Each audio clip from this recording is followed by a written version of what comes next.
Assalamualaikum warahmatullahi wabarakatuh. Kami dari kelompok 3 yang beranggotakan Alif Atika, Fadia Christine, Muhammad Haikal, Muhammad Ramdan, Ridi Anmita, Salsaya Deluisi, dan Septia Nawati Situmorang akan mempresentasikan faktor-faktor yang mempengaruhi minat mahasiswa dalam berwirausaha menggunakan analisis faktor. Latar belakang masalah, minat dalam berwirausaha para pemuda atau khususnya pelajar di Indonesia masih terbilang rendah.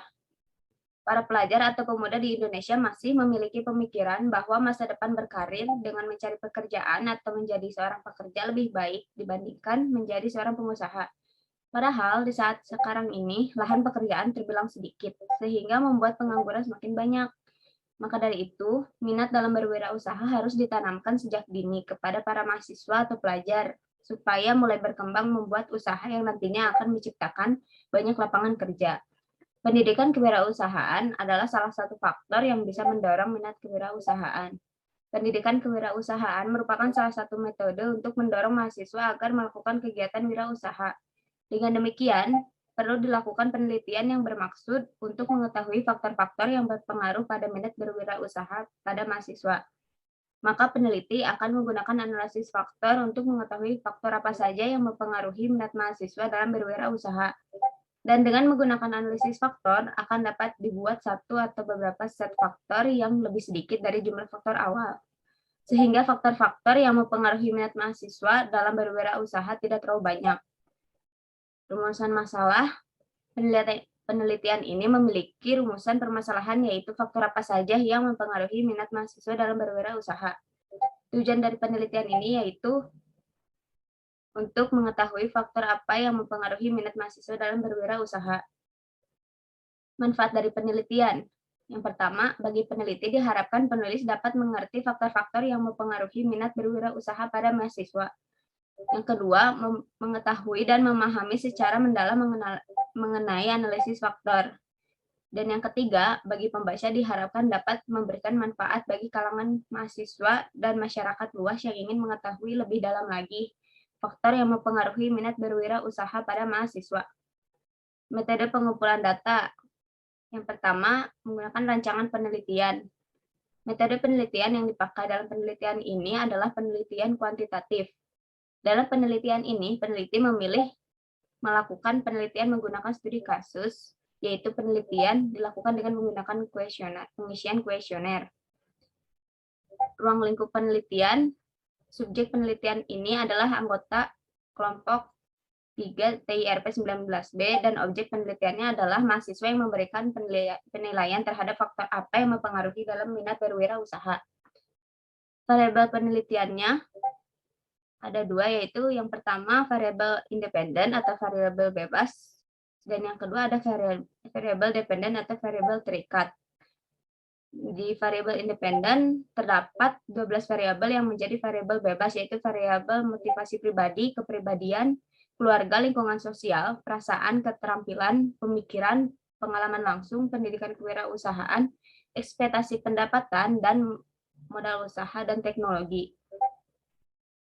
Variabel terikat merupakan variabel yang dipengaruhi atau yang menjadi akibat karena adanya variabel bebas. Dalam penelitian ini, variabel terikat adalah minat mahasiswa dalam berwirausaha. Populasi. Populasi dalam penelitian ini adalah mahasiswa, khususnya mahasiswa yang sudah menempuh mata kuliah kewirausahaan sebanyak 66 responden. Dengan sampel 12 variabel yang diamati dikalikan 5, hasilnya adalah paling sedikit terdapat 60 sampel. Selanjutnya akan dilanjutkan dengan rekan saya. Selanjutnya ada sumber data. Dalam penelitian ini, data digunakan adalah sumber data primer. Data primer diperoleh langsung dari objek penelitian. Sumber data primer adalah mahasiswa. Data primer penelitian ini diperoleh dengan pengajian kuesioner melalui Google Form oleh para mahasiswa. Lalu ada pengumpulan data. Metode kuesioner adalah pengumpulan data yang dilakukan dengan cara memberi seperangkat pernyataan atau pernyataan tertulis kepada responden untuk dijawab. Lalu ada instrumen penelitian. Instrumen yang digunakan dengan pedoman kuesioner. Kuesioner ini bertujuan untuk mengetahui apakah ada faktor-faktor yang mempengaruhi minat mahasiswa dalam berwirausaha. Dan yang terakhir ada analisis data.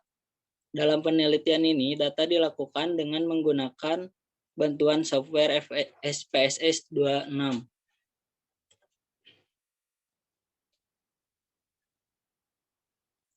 Selanjutnya ada pengertian minat.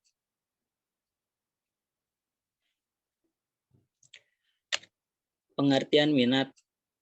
Menurut Meperi Pupus Saipul 2018 162. Minat adalah suatu mental yang terdiri dari campuran perasaan, harapan, pendidikan, rasa takut, dan kecenderungan yang lain. Menggerak individu pada pilihan tertentu. Selamat Pupus Saipul 2018 162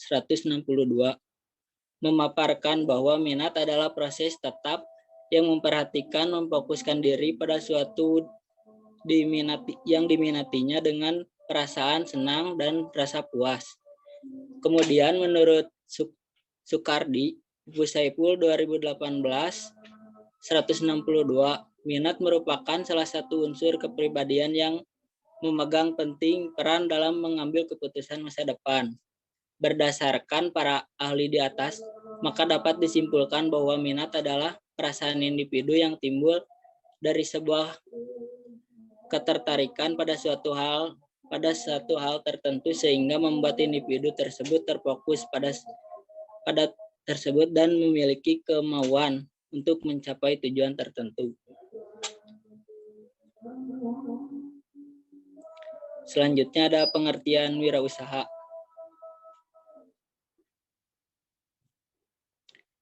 Pengertian wirausaha. Menurut Sapitri N. Wanta 2018, jika berbicara mengenai kewirausahaan, ialah cara seorang mendapatkan sebuah profil berupa melaksanakan kreativitas yang dimiliki melalui kompetisi dalam melihat kesempatan melalui sebuah penyajian terbaik yang dimiliki kecenderungan pada kesenangannya. Pengertian minat berwirausaha. Pengertian minat berwirausaha menurut Ramdhani NT N. Nurdani 2017 mengungkap atensi berwirausaha merupakan seorang untuk bekerja keras serta bersungguh-sungguh dalam memperoleh kesuksesan dalam usaha yang dimilikinya. Kesediaan ini menanggung berbagai macam ancaman yang dihadapi dengan tindakan dalam berwirausaha maupun menempuh cara baru, kesediaan untuk belajar. Selanjutnya tujuan berwirausaha.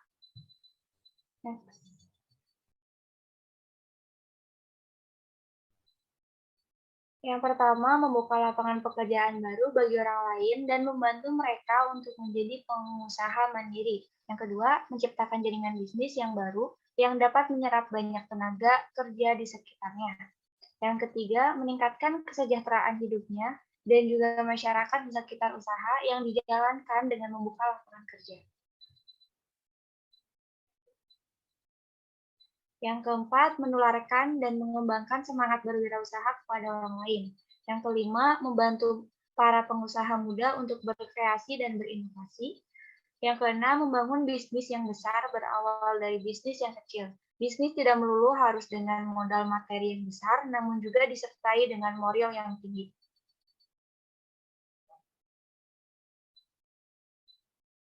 Selanjutnya ada faktor-faktor yang mempengaruhi minat usaha. Yang pertama ada motivasi pribadi, kedua ada kepribadian, ketiga selanjutnya ada pengertian analisis faktor. Pengertian analisis faktor. Analisis faktor adalah suatu teknik interdependensi atau interdependence teknik di mana tidak ada pembagian variabel menjadi variabel bebas dan variabel tergantung. Dengan tujuan utama yaitu mendefinisikan struktur yang terletak di antara variabel-variabel dalam analisis. Selanjutnya akan dijelaskan oleh ahli praktika.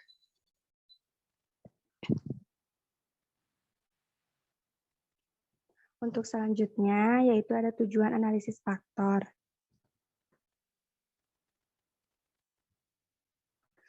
Tujuan analisis faktor di sini ada dua. Yang pertama yaitu data summarization, yaitu mengidentifikasi adanya hubungan antara variabel dengan melakukan uji korelasi. Yang kedua yaitu ada data reduction, yaitu setelah melakukan korelasi, maka dilanjutkan dengan proses membuat sebuah variabel set baru yang dinamakan faktor untuk menggantikan sejumlah variabel tertentu. Jadi tujuan analisis faktor itu untuk mereduksi variabel-variabel original menjadi variabel-variabel baru dan jumlahnya itu lebih sedikit daripada variabel aslinya. Next. Lalu ada, sebelum ke langkah-langkah melakukan analisis faktor, ada asumsi-asumsi analisis faktor. Yang pertama yaitu korelasi atau keterkaitan antara variabel harus kuat. Yaitu hal ini dapat diidentifikasi dari nilai determinannya yang mendekati 0. Yang kedua yaitu ada indeks perbandingan jarak antara koefisien korelasi dengan koefisien parsialnya secara keseluruhan harus kecil. Hal ini diidentifikasikan pada KMO, yaitu jadi untuk dapat melakukan analisis faktor, nilai KMO ini harus lebih dari 0,5. Selanjutnya yaitu ada indeks perbandingan jarak antara koefisien korelasi dengan koefisien korelasi parsialnya secara keseluruhan harus kecil.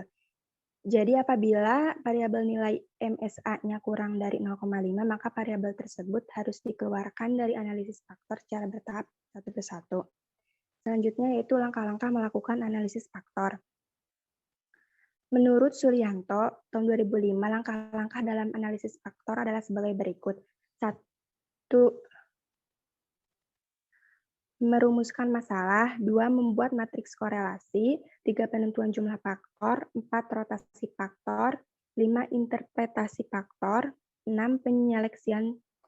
Penyeleksian surjetal variabel atau penyeleksian variabel pengganti, dan yang ketujuh yaitu model fit atau ketepatan model. Selanjutnya ada output pengujian.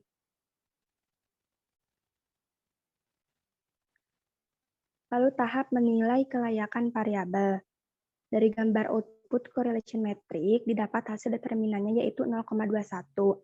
Maka hasil tersebut mendekati 0, yang berarti antara variabel terdapat korelasi yang cukup kuat. Selanjutnya ada di gambar di sini ada output KMO dan Bartlett test yang terdapat nilai KMO sebesar 0,768.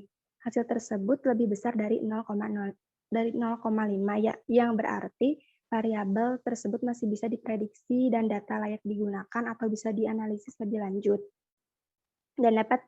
Dan didapat hasil signifikansinya sebesar 0,00, maka hasil tersebut lebih kecil dari 0,5 yang berarti terdapat korelasi juga yang kuat antar variabel tersebut. Jadi variabel ini sudah memadai untuk dianalisis lebih lanjut.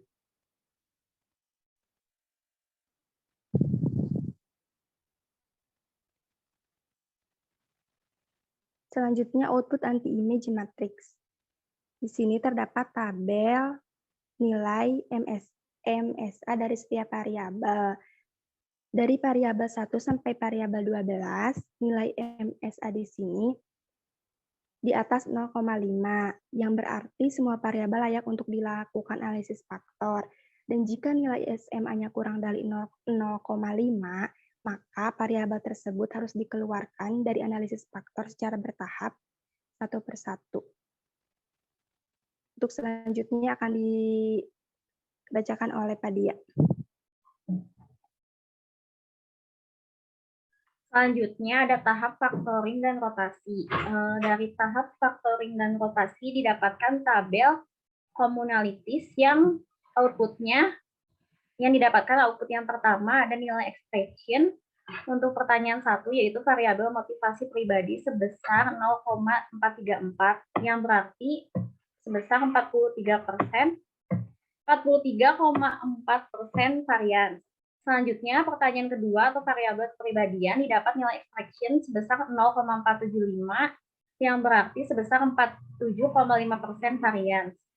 Selanjutnya ada pertanyaan 3 atau variabel keluarga didapat nilai extraction sebesar 0,57 yang berarti sebesar 75,7% varian. Selanjutnya ada pertanyaan 4 atau variabel lingkungan sosial didapatkan nilai extraction sebesar 0,494 yang berarti 49,4% varian. Pertanyaan 5 atau variabel perasaan didapat nilai extraction sebesar 0,57 yang berarti sebesar 55,7% varian. Pertanyaan ke-6 atau variabel keterampilan didapat nilai extraction sebesar 0,577 yang berarti sebesar 57,7% varian. Pertanyaan 7 atau variabel pemikiran didapat nilai extraction sebesar 0,697 yang berarti sebesar 69,7% varian. Pertanyaan 8 atau variabel pengalaman langsung didapat nilai extraction sebesar 0,481 yang berarti sebesar 48,1% varian. Dan seterusnya seperti yang ada pada tabel communalities di samping sampai pertanyaan 12. Selanjutnya di sini ada tabel total variance explained. Dari gambar output total variance explained didapat nilai eigenvalue yang lebih dari 1 ada 3, yaitu komponen 1 sebesar 4,344, komponen 2 sebesar 1,218, dan komponen 3 sebesar 1,143, sehingga variabel-variabel dapat terkelompok menjadi 3 faktor.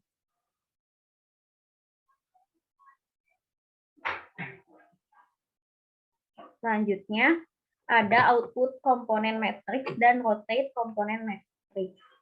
Dari gambar output plot di atas, dapat dilihat bahwa ada 3 titik komponen yang memiliki nilai eigenvalue lebih dari 1. Yang berarti terdapat 3 faktor yang terbentuk. Selanjutnya, ada tabel komponen matrix. Dari gambar output komponen matrix, variabel dapat dikelompokkan menjadi 3 faktor. Variabel 1 memiliki nilai faktor loading terbesar pada faktor 1, yaitu 0,579 yang menunjukkan tingkat korelasi atau hubungan. Maka variabel 1 diprediksi dimasukkan ke faktor 1 karena memiliki tingkat korelasi tertinggi pada faktor 1. Variabel 2 diprediksi dimasukkan ke faktor 1 yang memiliki nilai faktor loading sebesar 0,617. Variabel 3 diprediksi dimasukkan ke faktor 3 yang memiliki nilai faktor loading sebesar 0,741. Variabel 4 diprediksi dimasukkan ke faktor 1 yang memiliki nilai faktor loading sebesar 0,666. Variabel 5 diprediksi dimasukkan ke faktor 2 yang memiliki nilai faktor loading sebesar 0,557. Variabel 6 diprediksi dimasukkan ke faktor 1 yang memiliki nilai faktor loading sebesar 0,756. Variabel 7 dimasukkan ke faktor 1 yang memiliki nilai faktor loading sebesar 0,744. Variabel 8 diprediksi dimasukkan ke faktor 1 yang memiliki nilai faktor loading sebesar 0,656. Variabel 9 diprediksi dimasukkan ke faktor 2 yang memiliki nilai faktor loading sebesar 0,567. Variabel 10 diprediksi dimasukkan ke faktor 1 yang memiliki nilai faktor loading sebesar 0,636. Variabel 11 diprediksi dimasukkan ke faktor 3 yang memiliki nilai faktor loading sebesar 0,697. Dan yang terakhir, variabel 12 diprediksi dimasukkan ke faktor 1 yang memiliki nilai faktor loading sebesar 0,619. Selanjutnya ada output rotate komponen matrix dan komponen transformation matrix. Jadi, faktor 1 terdiri dari variabel 9 atau pendidikan kewirausahaan, variabel 12 atau teknologi, variabel 10 atau ekspektasi pendapatan, variabel 4 atau lingkungan sosial, dan variabel 8 atau pengalaman langsung yang dapat dinamakan faktor informasi pengetahuan. Untuk faktor 2 terdiri dari 7 variabel atau pemikiran, variabel 5 atau perasaan, variabel 2 atau kepribadian, dan variabel 1 atau motivasi pribadi, dan variabel 6 atau keterampilan yang dapat dinamakan faktor internal pribadi. Yang terakhir, untuk faktor 3 terdiri dari variabel 11 atau modal usaha dan variabel 3 atau keluarga yang dapat dinamakan faktor eksternal pribadi. Selanjutnya akan dilanjutkan oleh Septianawati.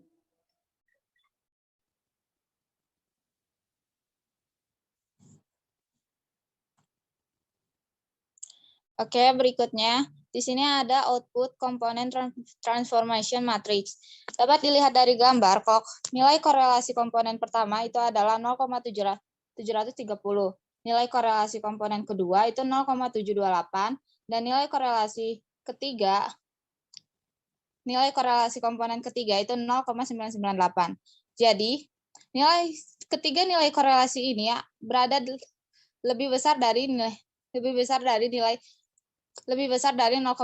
yang berarti ketiga faktor yang terbentuk ini layak untuk merangkum ke-12 variabel yang dianalisis. Berikutnya. Nah, di sini ada output component plot in rotated space. Nah, jadi kesimpulan dari penelitian ini terdapat 3 faktor yang terbentuk, yaitu faktor pertama yang dinamakan faktor informasi pengetahuan, yang terdiri atas variabel pendidikan kewirausahaan dengan faktor loading 0,744, variabel teknologi dengan faktor loading 0,605, variabel ekspektasi pendapatan dengan faktor loading 0,639, variabel lingkungan sosial dengan faktor loading 0,627, dan variabel pengalaman langsung dengan faktor loading 0,592. Nah, faktor keduanya itu dinamakan faktor internal pribadi, yang terdiri atas variabel pemikiran dengan faktor loading 0,785. Yang kedua, variabel perasaan dengan faktor loading 0,725. Yang ketiga, variabel kepribadian dengan faktor loading 0,643. Yang keempat, variabel motivasi pribadi dengan faktor loading 0,616. Dan yang kelima, variabel keterampilan dengan faktor loading 0,5. Lalu, untuk faktor ketiga yang terbentuk itu dinamakan faktor eksternal pribadi, yang terdiri atas variabel modal usaha dengan faktor loadingnya 0,708, dan yang kedua variabel keluarga dengan faktor loading 0,736. Untuk saran, jadi memperhatikan hasil penelitian yang telah dilakukan, maka untuk mendorong minat berwirausaha mahasiswa, perlu untuk memperhatikan dan meningkatkan faktor informasi pengetahuan mahasiswa, faktor internal mahasiswa, dan faktor eksternal mahasiswa. Oke. Sekian dari kelompok kami. Terima kasih atas perhatiannya. Mohon maaf apabila ada salah kata. Selamat malam.